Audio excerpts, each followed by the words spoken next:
नमस्कार दोस्तों, मैं लोकेश स्वागत करता हूं आप सभी का अपने YouTube चैनल VRB एजुकेशन पर। तो आप सभी के लिए जो संस्कृत की सीरीज स्टार्ट की हुई थी उसी को कंटिन्यू करते हुए फिर से आपके सामने हाजिर एक नई वीडियो में।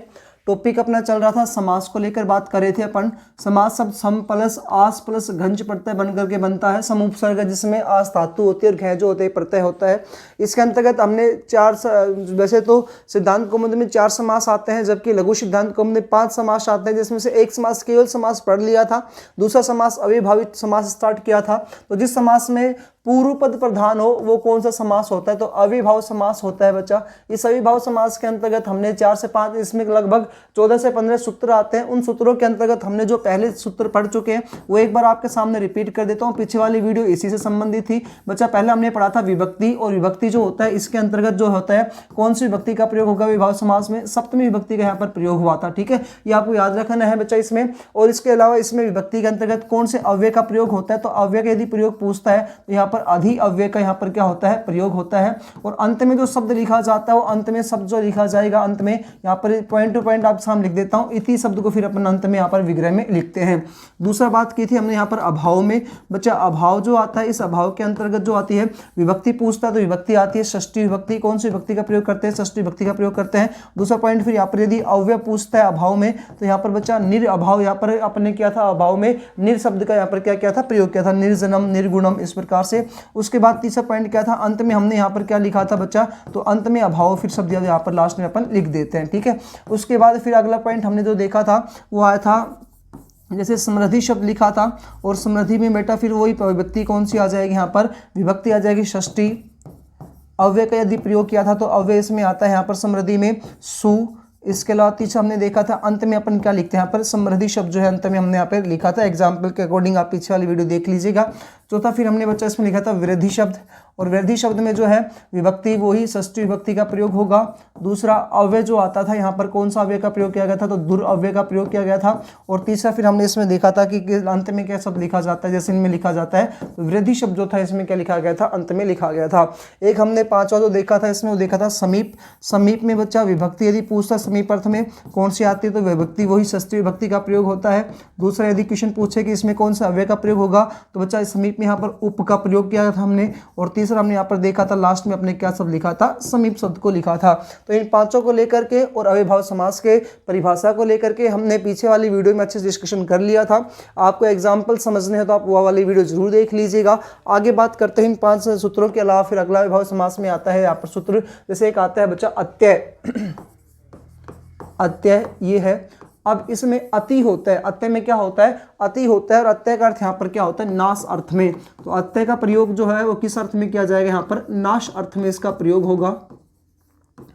नाश अर्थ में क्या होगा, इसका प्रयोग होगा। और अत्यय जो होगा इसमें वही अति उपसर्ग आ जाएगा, षष्ठी विभक्ति वचन आज षष्ठी विभक्ति आ जाएगी। तो अव्यय पूछे तो कौन सा आ जाएगा, यहाँ पर अव्यय बच्चा आ जाएगा आपका अति, क्योंकि यहाँ पर संधि टूट जाती है, ऐसे यह का ई हो जाता है। दूसरा यदि आपसे पूछे विभक्ति कौन सा प्रयोग की जाती है, तो बेटा इसमें विभक्ति जो आती है षष्ठी विभक्ति का प्रयोग होगा।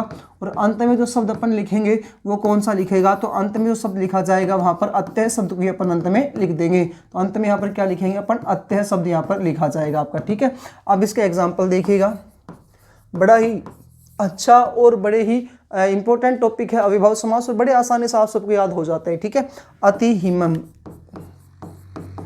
ये शब्द आया, अति हिमम। तो आपको षष्ठी विभक्ति लगाना है, अति है यहाँ पर, अति को हटा दो कि षष्ठी विभक्ति लगाओगे क्या बन जाएगा, हिमस्य। अति की जगह आप क्या लगाओगे, फिर यहाँ पर आप लगा दोगे हिमस्य अभावय, क्या आ जाएगा, अभावय। ये लो जी, अतिशीलम, अति हिमम था, अब है अतिशीलम, तो क्या बन जाएगा, शीलस्य अभावय, शीलस्य अभावय। अति गुणम, अति गुणम में कौन सा है, तो आ जाएगा गुणम अभाव, गुणस्य अभावय।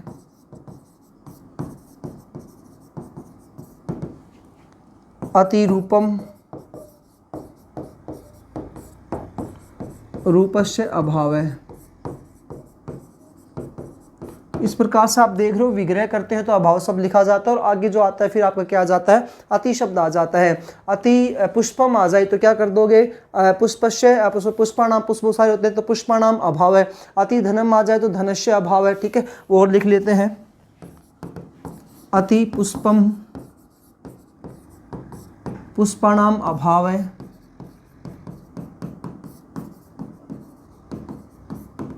अति धनम धनस्य अभाव है।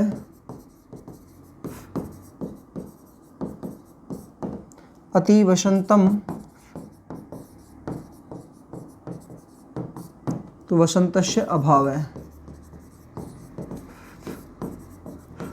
तो इसके अंतर्गत हमने ये देखा है अभाव अर्थ में, अभाव का अर्थ क्या होता है, नाश अर्थ में इसका प्रयोग होता है। तो अति का अर्थ क्या हो गया, नाश करना, ठीक है, नाश के अर्थ में षष्ठी व्यक्ति का प्रयोग कर दिया, अंत में अत्य शब्द को हमने लिखा है। इस प्रकार से आराम से आप इसको याद कर सकते हैं। अगला आता है बच्चा असंप्रति अर्थ में, असंप्रति अर्थ में, और असंप्रति अर्थ में वही षष्ठी व्यक्ति का अपन यहाँ पर याद रखिएगा। इस वाली में जो है वो षष्ठी व्यक्ति का प्रयोग नहीं होगा, इसमें कौन सी व्यक्ति का प्रयोग होगा, तो इसमें सेकंड विभक्ति का प्रयोग किया जाएगा। जैसा है उसको एज इट इज लिखना पड़ेगा आपको, ठीक है, और अव्यय का प्रयोग करेंगे तो दूसरी आ जाएगी। तो विभक्ति यदि पूछे तो सेकंड, यदि आपसे पूछे कि इसमें कौन से अव्यय का प्रयोग होगा, तो चाहे अव्यय का पूछता है तो कौन सा आ जाएगा यहाँ पर, असंप्रति में अति ही आएगा। यहाँ पर कौन सा आ जाएगा, अति का प्रयोग करेंगे अपन, ठीक है। इसके बाद तीसरा पॉइंट हमने क्या देखा था कि अंत में क्या लिखेंगे, तो अंत में लिखा जाता है ये शब्द असंप्रति, असंप्रति को अपन एज इट इज लिख देंगे। जैसे अति हसनम शब्द आया बेटा, तो यहाँ पर क्या लिख देंगे, हसनम, हसनम असंप्रति, हसनम संप्रति न युज्यते, असंप्रति भी लिख सकते हो और इसका संप्रति न युज्यते भी लिख सकते हैं, दोनों मिल सकते हैं। असंप्रति भी मिल सकता है और फिर आ सकता है हसनम संप्रति न युज्यते, ज़्यादा ये पूछा जाता है, हसनम संप्रति न युज्यते। अति रोदनम, वहाँ पर अंतर क्या आया था, वहाँ षष्ठी व्यक्ति का प्रयोग किया था अति के योग में ही। यहाँ पर कौन सी व्यक्ति का प्रयोग करें, अपन द्वितीय व्यक्ति का प्रयोग करें। रोदनम असंप्रति या रोदनम संप्रति न युज्यते, रोदनम संप्रति न युज्यते। अनिद्रम, अति निद्रम, निद्रम असंप्रति या निद्रम संप्रति न युज्यते, इस प्रकार से, ठीक है जी। अति रोदनम, अति हसनम, एक और लेते हैं, अति हसनम, रोदनम, अति निद्रम हो गया। अति कलहनम, अति कलहनम, अति कलहम, तो कलहम असंप्रति या कलहम संप्रति न युज्यते। इस प्रकार से आपने देखा असंप्रति का। उसके बाद नेक्स्ट आता है शब्द प्रादुर्भाव, शब्द प्रादुर्भाव। इसमें आपको क्या करना है, लास्ट में जाकर के यहाँ पर जो प्रकाश या उच्चारण अर्थ में इसका प्रयोग होता है, इति का प्रयोग होगा षष्ठी विभक्ति, लास्ट में शब्द प्रादुर्भाव लिख देंगे। तो इसका अर्थ होता है प्रकाश या उच्चारण। अव्यय पूछे तो इति का प्रयोग करेंगे, विभक्ति पूछे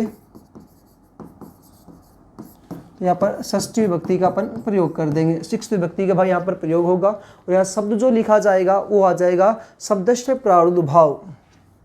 अंत में शब्द लिखेंगे जैसे हर जगह लिखते आए हैं, तो आ जाएगा शब्दस्य प्रादुर्भाव। यह शब्द लास्ट में अपने को लिखना पड़ेगा। जैसे इति हरि,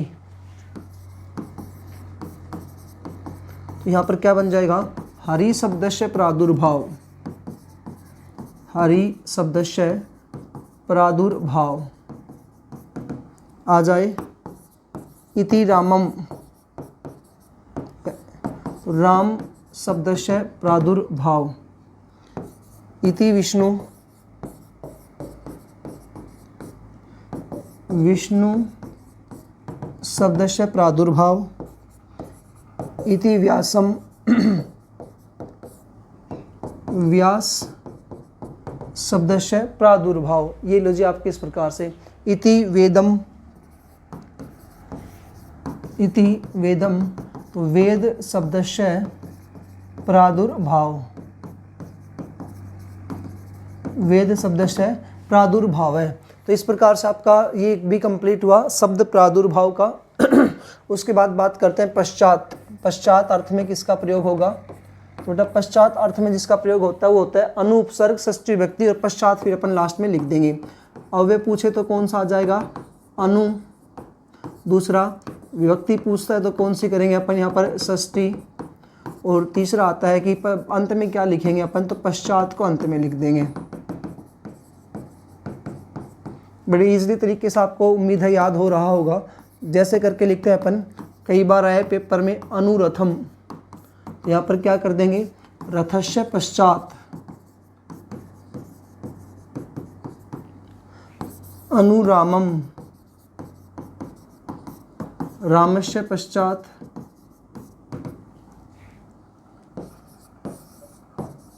अनुपठनम, पठनस्य पश्चात अनुराकेशम, तो राकेशस्य पश्चात अनुलोकेशम, लोकेशस्य पश्चात अनुजनम, जनस्य पश्चात। इसके अंतर्गत हमने षष्ठी विभक्ति लगाई और लास्ट में क्या लिख दिया है? पश्चात शब्द का अपन ने प्रयोग कर दिया। अगला आता है बच्चा योग्यता अर्थ में। योग्यता अर्थ में भी अनु का ही प्रयोग होगा।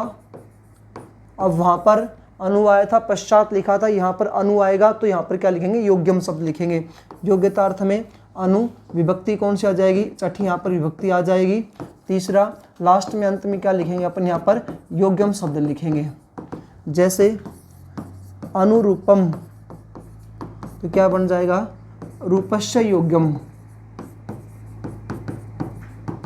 अनुगुणम, तो बन जाएगा गुणस्य योग्यम। अनुगुणम, गुणस्य योग्यम। अनुपठनम, तो पठनस्य योग्यम। अनुसुखम, अनुपठनम, पठनस्य योग्यम। अनुसुखम, इसका आ जाएगा सुखस्य योग्यम। तो उसमें हमने पश्चात लगाया था, यहाँ पर किसका प्रयोग किया है? योग्यता का अर्थ में यहाँ पर क्या लगा देंगे? योग्य लगा देंगे। अनुशीलम, अनुशीलम, तो क्या आ जाएगा? शीलस्य पश्चात, वहाँ पर आया था लेकिन यहाँ पर आ जाएगा शीलस्य योग्यम। उसके बाद आता है इंपॉर्टेंट है विप्सा। बच्चा विप्सा का अर्थ होता है मतलब कि रिपीट होना, बार बार बातों को आना लिखना, ठीक है। विप्सा का अर्थ यहाँ पर क्या होता है? आवर्ती होना। इसलिए यहाँ पर कौन सी संज्ञा होती है? तो आम्रेडित संज्ञा होती है। ये भी अनेकों बार पेपर में राजस्थान संस्कृत शिक्षा विभाग या सीटेट वगैरह इनमें पूछा गया है। आम्रेडित संज्ञा किसकी होती है? विप्सा की होती है। इसमें बेटा हम क्या करते हैं? प्रति अव्यय का प्रयोग करेंगे। दूसरा सेकंड विभक्ति का प्रयोग होगा। शब्द दो बार लिखा जाएगा। जो शब्द आएगा वो शब्द दो बार लिखा जाएगा, आवृत्ति होगी, शब्द दो बार लिखा जाएगा। अंत में प्रति का प्रयोग होगा।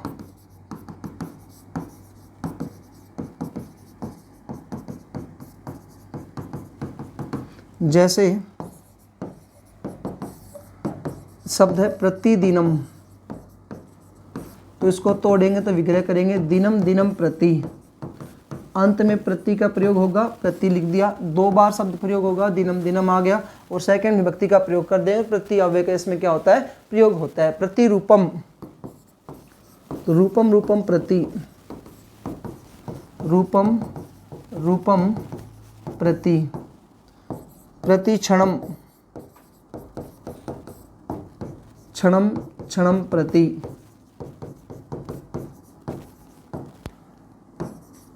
प्रत्येकम, अब यहाँ पर प्रति टूट जाएगा, संधि विच्छेद हो जाएगी, तो क्या बन जाएगा? एकम एकम प्रति। इस शब्द की संधि विच्छेद होगी यण संधि के तहत, और क्या हो जाएगी प्रति प्लस एकम। इसको अपने को चाहिए था एक एकम प्रति। इस प्रकार से हमने ये वाला भी कंप्लीट किया आपका। इसके अलावा बच्चा फिर अगला आता है अनतिक्रम में। अनतिक्रम में जो होता है इसमें अपने को बस शक्ति के अनुसार शब्द यहाँ पर लिखा जाता है अनतिक्रम में। तो यहाँ पर शक्ति के अनुसार, रूप के अनुसार, इस प्रकार से। तो बच्चा यहाँ पर अनतिक्रम में यहाँ पर लास्ट में अनति शब्द लिख देंगे, और जैसे यहाँ पर यह प्रयोग करेगा यथा का, तो अव्यय कौन सा आ जाएगा यहाँ पर आपका यथा। दूसरा विभक्ति, और विभक्ति यहाँ पर षष्ठी विभक्ति आएगी, दूसरी विभक्ति आएगी तो यहाँ पर सेकंड विभक्ति आएगी, ये याद रखिएगा सेकंड विभक्ति। अंत में क्या लिख देंगे अपन यहाँ पर अनतिक्रम शब्द अंत में लिखा जाएगा। जैसे देखिएगा आ जाएगा यथाशक्ति, इसमें कौन सा समास है, यह इसका विग्रह क्या होगा, तो आ जाएगा शक्तिम अनतिक्रम में, शक्तिम अनतिक्रम में। यथारूपम, यथारूपम रूपम अनतिक्रम में। यथाशीलम, शीलम अनतिक्रम में। यथा गुणम, गुणम अनतिक्रम में। यथा बलम, बलम अनतिक्रम में। तो इस प्रकार से आपका अनतिक्रम में का कंप्लीट हुआ। फिर आता है बच्चा इसमें अनुपूर्वेण। तो अनुपूर्वेण जो होता है लास्ट में अनुपूर्वेण लिख देंगे, कर्म के अर्थ में होता है, अनु का ही वहां पर प्रयोग होगा। अनुपूर्वेण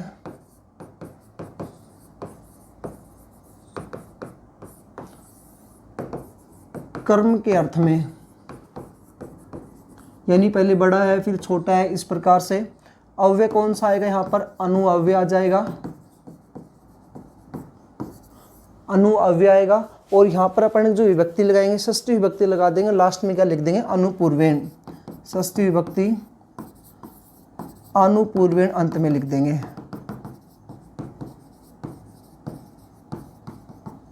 जैसे अनुज्येष्ठम ये शब्द है, अनुकनिष्ठम, अनुज्येष्ठम, अनुकनिष्ठम ये शब्द है, या अनुयुवकम। षष्ठी विभक्ति लगाओ, और षष्ठी विभक्ति लगा करके सीधा यहाँ पर आपको किस शब्द का प्रयोग करना है, अनतिक्रम का प्रयोग करना है। तो आ जाएगा ज्येष्ठस्य और अनुपूर्वेण, ज्येष्ठस्य अनुपूर्वेण। अनुकनिष्ठम में कनिष्ठस्य अनुपूर्वेण। अनुयुवकम में युवका नाम अनुपूर्वेण। ये था आपका अनुपूर्वेण का कंप्लीट हुआ। फिर आता है इसमें एक आता है योग पद का। योग पद में सह का प्रयोग करेंगे, तृतीय विभक्ति का यहाँ पर प्रयोग करेंगे। योग पद में अव्यय कौन सा आता है, सह। विभक्ति कौन सी आती है, तो षष्ठी विभक्ति का यहाँ प्रयोग करेंगे। साथ साथ फिर लास्ट में अपन क्या लिख देंगे यहाँ पर, युगपद शब्द लिख दिया जाएगा, अंत में लिखेंगे युगपद। स चक्रम, तो तृतीय विभक्ति का प्रयोग होगा यहाँ पर, क्या आएगा, चक्रेण सह। तो चक्रेण युगपद, स चक्रम था, क्या बन जाएगा चक्रेण युगपद। स जन्मा, स जन्म, इसका आ जाएगा जन्मना युगपद, जन्मना युगपद। तो एक सह का प्रयोग युगपद में आया। अब आता है सादृश्य में सह का प्रयोग। सादृश्य के अर्थ में सह का प्रयोग, यहाँ पर भी अव्यय कौन सा आता है, सह आता है, लेकिन यहाँ पर विभक्ति चेंज होती है, छठी विभक्ति का प्रयोग होगा। वहाँ पर तीसरी विभक्ति का प्रयोग आया था, और यहाँ पर कौन सी विभक्ति का प्रयोग आएगा, सादृश्य में षष्ठी विभक्ति का प्रयोग होगा। और अंत में हम यहाँ पर शब्द क्या लिख देंगे, सादृश्य शब्द जो होगा वो अंत में यहाँ पर लिखा जाएगा। हर जगह अविभाव समास में देख रहे हैं, अंत में जो है अर्थ जो आता है वो ही यहाँ पर लास्ट में लिखा जाता है। स हरि हरे सखी हरे सदृशम। एग्जाम्पल, स हरि, तो आ जाएगा स हरि हरे हे सादृश्यम। षष्ठी विभक्ति का प्रयोग करके हरे सादृश्यम। स सखी सख्यः सादृश्यम, सख्यः सादृश्यम। तो ये था आपका अविभाव समास जो कंप्लीट हुआ। इसके अंतर्गत हमने बात की अविभाव समास के अंतर्गत 10 से 12 इन सूत्रों को लेकर के कंप्लीट किया है। इस 10 से 12 सूत्रों के अंतर्गत जो पेपर में क्वेश्चन पूछे जाते हैं, जैसे इनमें दे दिया सह अव्यय का प्रयोग किस अर्थ में होगा और किसके पीछे पश्चात लग गया, अनुरथम में कौन सा समास है, ऐसे क्वेश्चन पूछता है। एक सबसे इंपॉर्टेंट एक सूत्र और लेते हैं इसमें, नदी भीश्चय। नदी भीश्चय ये भी अनेकों बार पेपर में आया है। ये कहता है कि नदी का, अगर नदी का प्रयोग हो रहा है, नदी का समूहवाचक में प्रयोग होता है, नदी का समूहवाचक में प्रयोग होता है, तो यहाँ पर कौन सा समास होता है, अव्ययभाव समास होता है। जैसे पंचगंगाम, पंचगंगाम, पांच गंगा, तो यहाँ पर पंचगंगम, यहाँ पर अपन ये नहीं करेंगे कि समाहार करते, यहाँ पर द्विगु समास नहीं कर सकते। पंचगंगम का आ जाएगा गंगा नाम समाहार है, पंचा नाम गंगा नाम समाहार है, द्वियुम्नम तो द्वियुम्ना नाम समाहार है, पंचगंगा नाम तो पंचा नाम गंगा नाम समाहार है। इसी प्रकार से द्वियमुना नाम समाहार है। ये था आपका अविभाव समास, जिसके अंतर्गत हमने विभिन्न सूत्रों को कंप्लीट किया है। यदि वीडियो अच्छी लगे तो लाइक करें, दोस्तों के साथ शेयर करें। मिलते हैं नए वीडियो में। जय हिंद, जय भारत।